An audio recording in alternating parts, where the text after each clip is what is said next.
All right.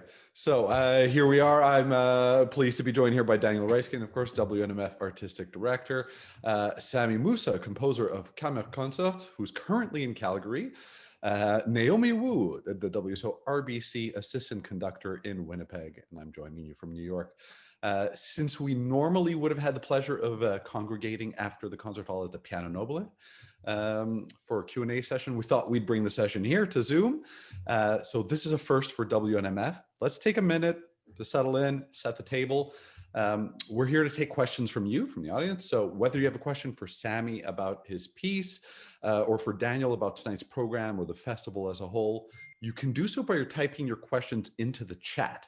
So make sure you have the chat visible in your Zoom window. Naomi will be keeping track of the questions and comments as they come in, and will read them out for us. I do recommend that you set your view in Zoom to gallery if it's not already. That way the speakers here will remain visible on the front page while in gallery view, but that should be already set that way. Now this bit is important for when you're posting your question in the chat. Make sure the message is set to everyone, so please don't private message us. And please indicate your name, where you're joining us from, and to whom your question is addressed. So for example, right now I'm going to post my own question for the panel in the chat.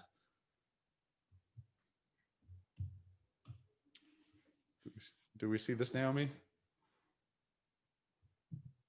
And is it worth you reading out? We do. So Harry from New York is wondering, to Samy, Daniel, and Naomi, what are you drinking right now? For myself, I have a trusty water bottle. I didn't sweat as much as all the musicians on stage, but I was still busy backstage getting things done. So I need to replenish my water before I switch to anything else. Samy and Daniel, are you? I am not drinking anything yet because I just rushed from the stage, you know, and didn't have a drink yet. But I will get to that when I get home in large quantities. I think that I am personally quite satisfied about an opening of a festival in such unusual conditions, I can tell you that. Samy? I drink water. Was that a question? Why not? Well, I'm drinking a Glasgow blend by Compass Box. Nice scotch. That's good. All right. Naomi, do we have it? It looks like we already have a question. We do. We already have a question from Michaela from Winnipeg. So I'll read the question out for everyone. The question is, we heard a bit in the discussions about a composer's style. For example, how recognizable a John Adams piece is. So a question for Samy. You spoke about how your style has developed in the last several years. Do you see the aspects of your style coming out as you compose, or more when you hear your works performed?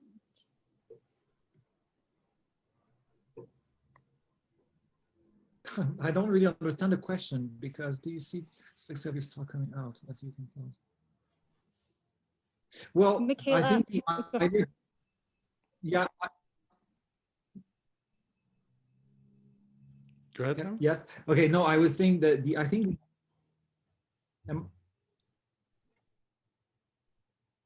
Can you hear me? Yes, loud and clear. Can you hear me? No? Yes, we can. Ah, okay. I think there's a delay or something. No, I was saying, I think the idea, wow. I think problem with the connection here. We can hear you though. Okay, so I'll start. Sorry, I'm sorry about that. It was like I had a delay or something. No, I was saying I think that the art of style is not necessarily a conscious thing. I think it happens by itself. And so it's not something I think about when I write, not at all. I think if I did, I think it would destroy everything, because if you're too conscious of something, it becomes a trick or whatever. Yeah. Okay. What do you make of the question turning towards conducting at the end? Do you make a connection there with style? Do you think about that, for instance, when you're conducting other composers' work? No, I think style is something one appreciates as a listener or as a music lover in general. But I think when I will talk for myself. When I conduct, I'm not interested in the other works of the composer. I'm interested in that particular work I'm doing for what it is, and for its own values, and not for the values it has in the history of music, or the value it has in the catalog of a specific composer. So I think it's important to respect every work if you choose to perform it as a worthwhile work by itself. If I may weigh on that, Samy, but if we talk about this phenomenon not as a style, but as a language, is this possible to turn it this way, that we actually can talk about language as something recognizable, something sizable? I'm sure that it's pretty obvious when there's a Mahler symphony playing as opposed to Bruckner symphony, or you can easily, as experienced listeners, say, well, this is rather Mozart than Beethoven, or definitely Schubert rather than Haydn. And I think you can fall as a composer. I've seen it, and I know one can fall as a composer, especially a developing composer, kind of a victim of developing a language which is successful, and suddenly viewers expected that you would be speaking that language all the time. So if you look at that from that perspective, does the question change its substance for you? This is a very, very important question. But I think for a music listener, I think it's not important, but it's an important question for the economy of the music business in general. And I think it would be the same for performers. You know, you would have a pianist that plays that kind of repertoire, and at some point would want to perform other kind of works, and then it's a problem because people don't want to hear them play that repertoire, because that's not what they're known for. And the same thing with conductors. You know, you have conductors, they are experts of Baroque music, for example, and then they want to try to perform, I don't know, Bruckner symphony. And they unfortunately do sometimes. Unfortunately, but sometimes very fortunately. I mean, an example is Roger Norrington, for example. I think Roger Norrington is a conductor that is interesting, not doing Baroque music.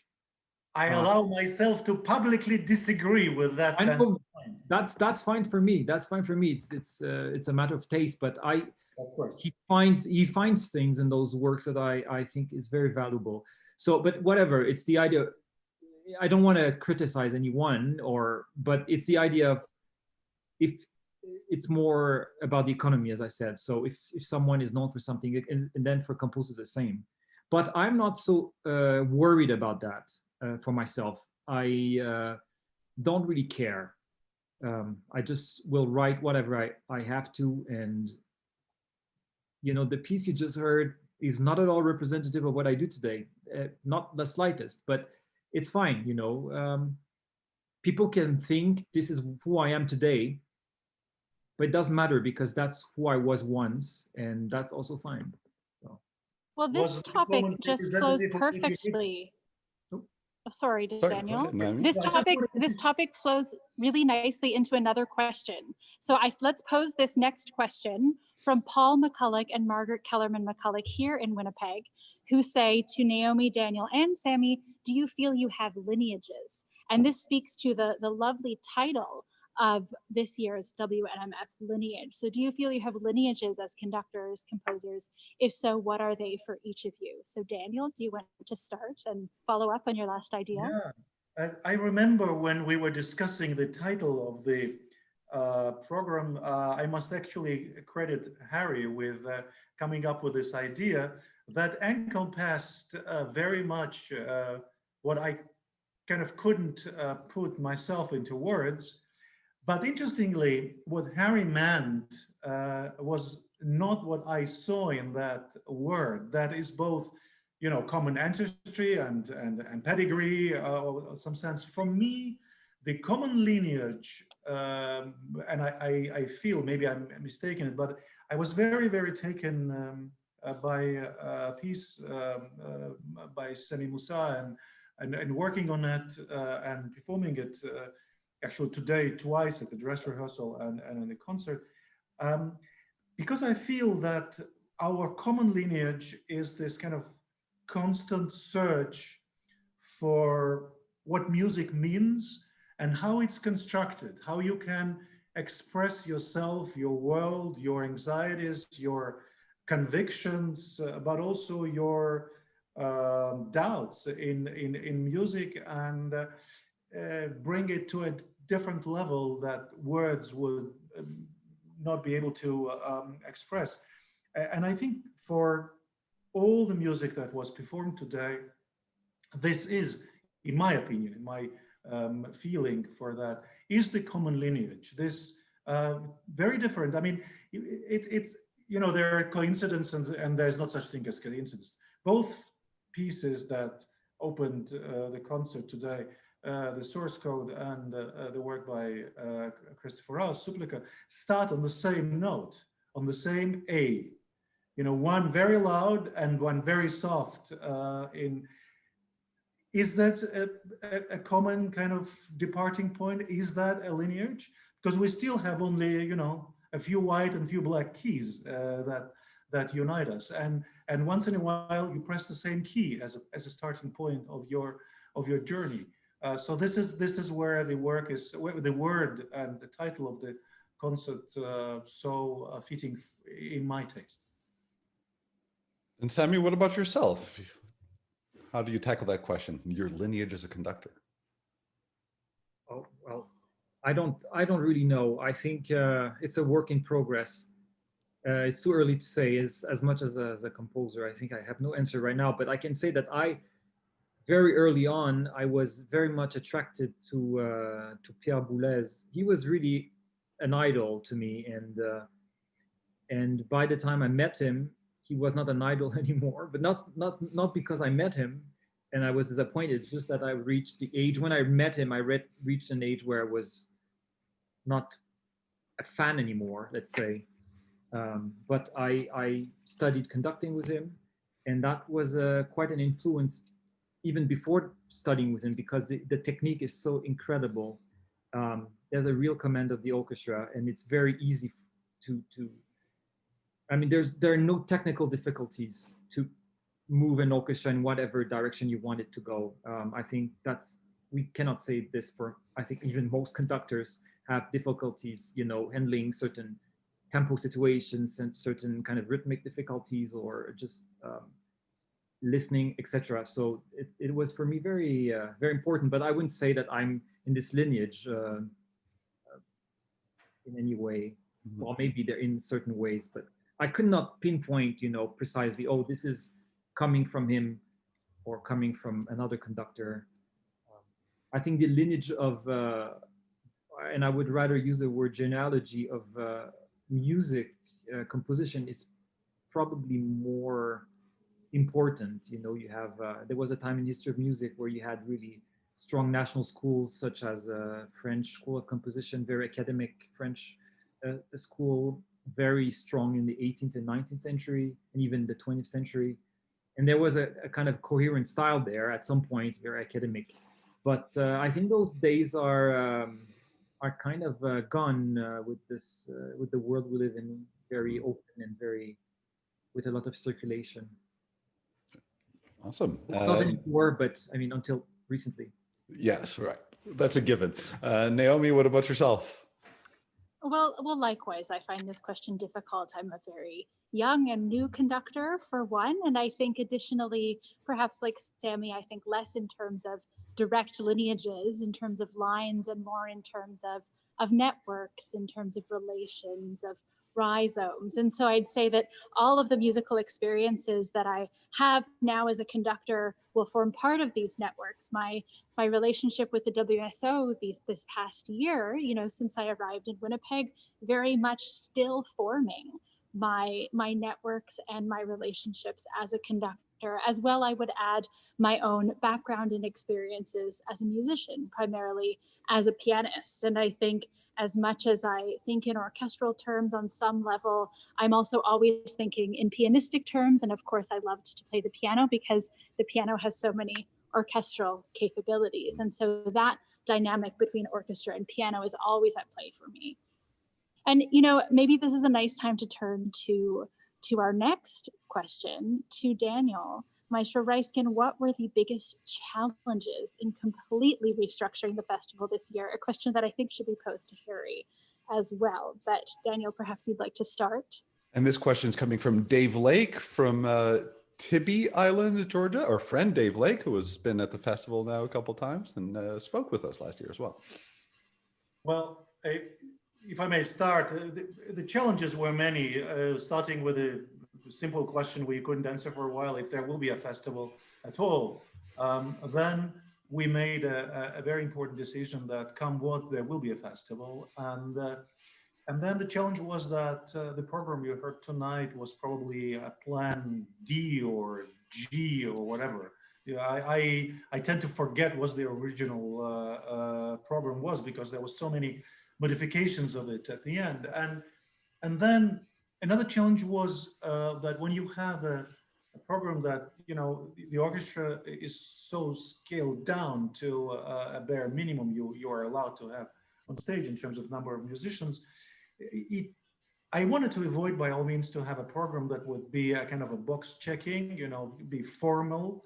I still wanted very much to preserve the original idea with impulses from really 4 very important pillars in the history of the Winnipeg New Music Festival, and really find a lot of connections, both dramaturgical and musical, and a kind of a storytelling, and very often out of nothing, you know, these connections actually come as a kind of reward for your really never giving up and going forward. And then, well, and then there are incredible challenges in terms of, you know, playing the music we're playing tonight with the forces we're allowed to use, and then being so distant on stage, you know, distanced on stage for the purpose of health safety protocols, adds an incredible layer of complexity. I mean, for a work like Adam's, not only didn't we have much time to do that,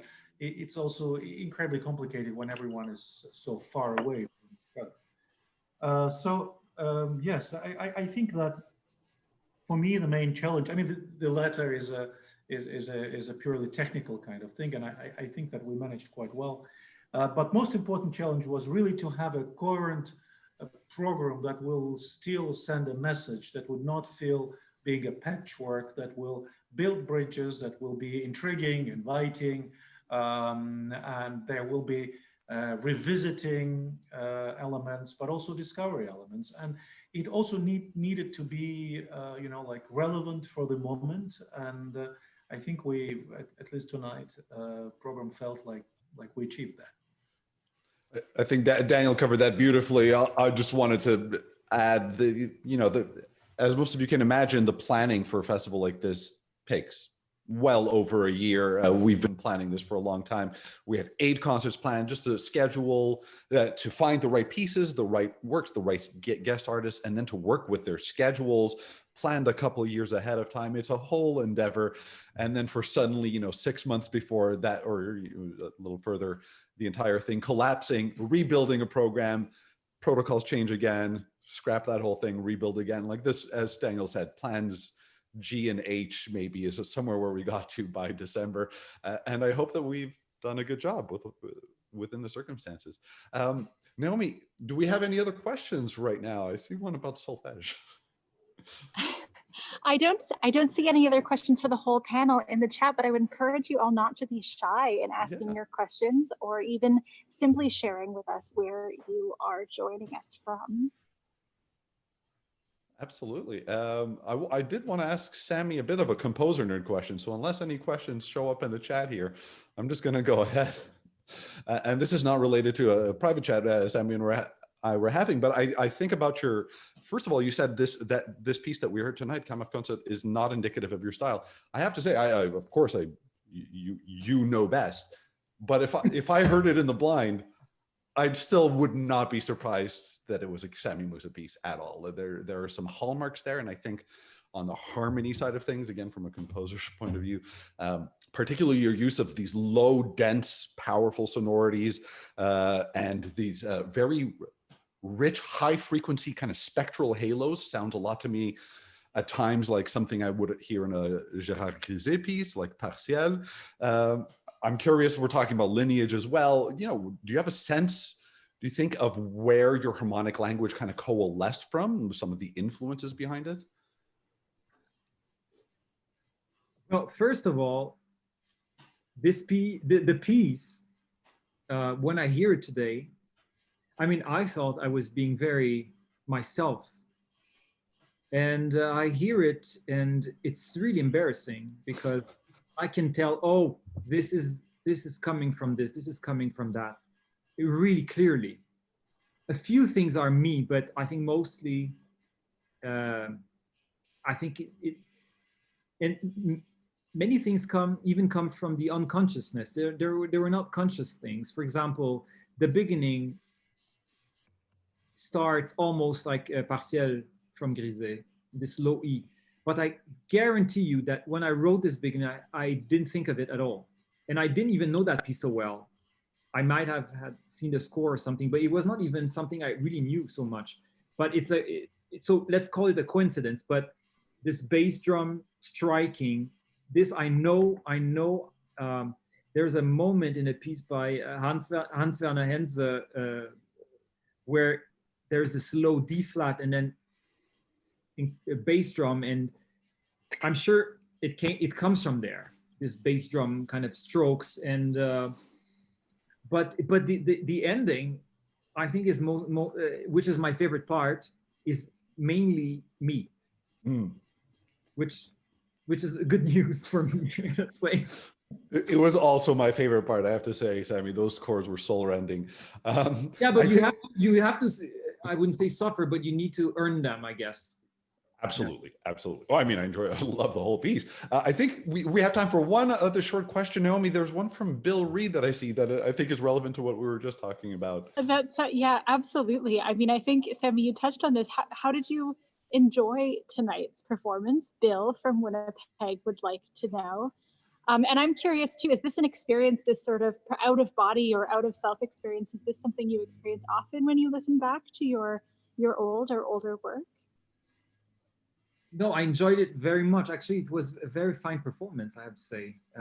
And I was not even asked any questions. So, I mean, I guess the score is clear. But no, it very nice. And actually, I thought the pacing of it was very, very nice. Because sometimes some conductors have a tendency to just want to just play through, you know, there's no sense of enjoying certain moments. And I felt that the important moments were always very taken care of. And I could personally find time to enjoy them, you know, so which I really appreciate. But no particular emotion about the fact that it's an older work. I mean, I try to hear it as a work from not a work from me, let's say. Just listen to it as a piece that exists. There's my name on the score, but I have no feeling of strong ownership or anything towards that piece. It's old enough, you know. But I have a question regarding this setup of chatting. I'm not really good with Zoom and internet interviews, because I was watching the pre-concert talk. I think my eyes blinked 3 times. I don't know if I'm the only one that noticed that, but I was like, wow, that's scary. I was like, because the reason is I thought no one was, it was very early in the morning when we filmed this. And I thought, I didn't install the Zoom app, so I used the browser version, and you can only see yourself and the other person or something like that. So I thought when someone else would be talking, no one would see me. I didn't know, you know. So I understand you have to be a bit more expressive while waiting and be more your head a bit more in facial expression. So no, but I see all the group now. It's quite nice. Okay, great. Anyway, so I just wanted to add this. It could have been your video was just frozen for a few seconds. Well, it looked that way for a while. Yes.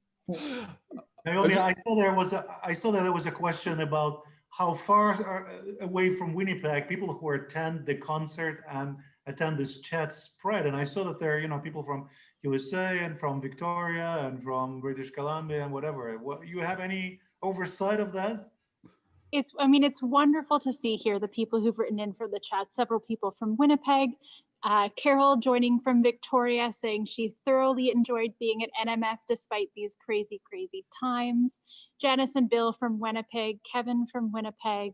And it's wonderful to see, indeed, Sammy, it's wonderful to see so many faces. We have someone from Edmonton. Of course, we have Sammy in Calgary. There is another question that I think might be nice to just address, especially for Harry and Daniel, from Ron Lambert, who asks, how does our composer and pieces performed over 30 years influence other orchestras' programming of new music? So what is the role of a festival like the WNMF in shaping the landscape of new music in Canada, the landscape of new music for orchestras? I'm curious what thoughts the two of you have on that. I'm not entirely sure that's for me to answer. I guess that's for the other orchestras. Well, but Harry, you can definitely address that from the point of view at, for example, Composer Institute, and the platform this festival has given over so many years, from the moment of its, arrival to this world, of being a stage for a lot of newcomers, a lot of people who now actually, are the substance of not only Canadian orchestral music world and universe, but much broader than that. There's been, I'm involved, it's my third year, my third festival, but if I look at a number of world premieres or Canadian premieres or North American premieres, this festival has given. There's no question in my mind about how much it by itself have influenced the course of programming by others, because we created the precedent of sometimes really great pieces being played for the first time, and maybe some people got the recording of it, or they got an experience of that, or they got an information from those who attended and were intrigued, and that alone led maybe to a number of other performances. So I think that this is the process. Generally, when you need to understand also that a festival like this, sustainable and developing and always reinventing and recalibrating itself, readjusting over the course of 30 years, it's an incredible span. It's at least 2 generations of composers, I'd say. Like 4 generations and many more. You're talking about lineages, So I think it has a tremendous impact. Well, I was just not wanting to speak with my laconic answer for other program, artistic directors and curators, but it's worth noting that, just as Daniel was saying, just from the CMC Emerging Composer Competition, with whom we've been partnered for some 15 years now, the number of composers who've won that competition and have since gone on to robust careers in orchestral music and contemporary music in general, including, for instance, Vincent Ho, my predecessor's composer in residence at the WSO, who won that CMC competition the year before becoming composer in residence of the WSO. Winners like Jocelyn Morlock and Andrew Standeland, major orchestral composers. And of course, the Composers Institute, as you say now, 5 years worth of composers who've had their works premiered at WNMF. We've heard the premieres of these works that are now being performed by the Toronto Symphony and the Vancouver Symphony and so on. So certainly there's an impact there. I think we need to get wrapping up, as fun as this conversation is. Samy, thank you so much for being here. Daniel, Naomi, thank you for joining us for the chat. Everybody for joining us here. There was one question from Paul and Margaret about what guitars are in the background. I have a 6-string, 7-string, and 8-string Ibanez S-Series guitar. Happy to talk on the side about that. I was advised I had to answer that one. Thank you all again. Thank you very much from me for attending and for your music. I'm looking forward to explore more of your scores and once meeting in person and actually working on your music in your presence. This is one of the things we are deprived now of during this current virtual kind of setup of the festival, this incredibly valuable interaction between the living composer, his music, and the performer. This is something the most precious in the process of you know, creating programs of contemporary music, because this is the time when you actually can ask questions to a composer. And you know, books been written about premieres of symphonies by Mahler and Shostakovich, and how pivotal was the role of the conductors that were asking questions to these composers, for example. So I'm very much looking forward to the times when this aspect can come back to our lives. Samy, any last words? Just good night. No, I'm happy. I'm happy to stay here. You can go, and if some people want to stay, it's fine, because I have need to go to my fridge. I'm alone in my Calgary apartment.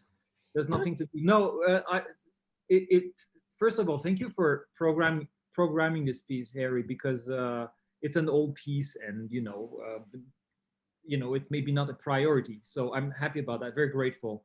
And thank you, Daniel, because the performance was really, really nice. And it was a performance that was done with a lot of respect. And I really appreciate that, because I know that very often, you know, work of a living composer, you know, we like that the composer's alive, but we don't like to spend so much time on it, or, you know, energy. So I really appreciate that. And for the audience, I mean, I was surprised so many people were there. It's very nice. I thought people were not consuming online concerts, but it seems that they are.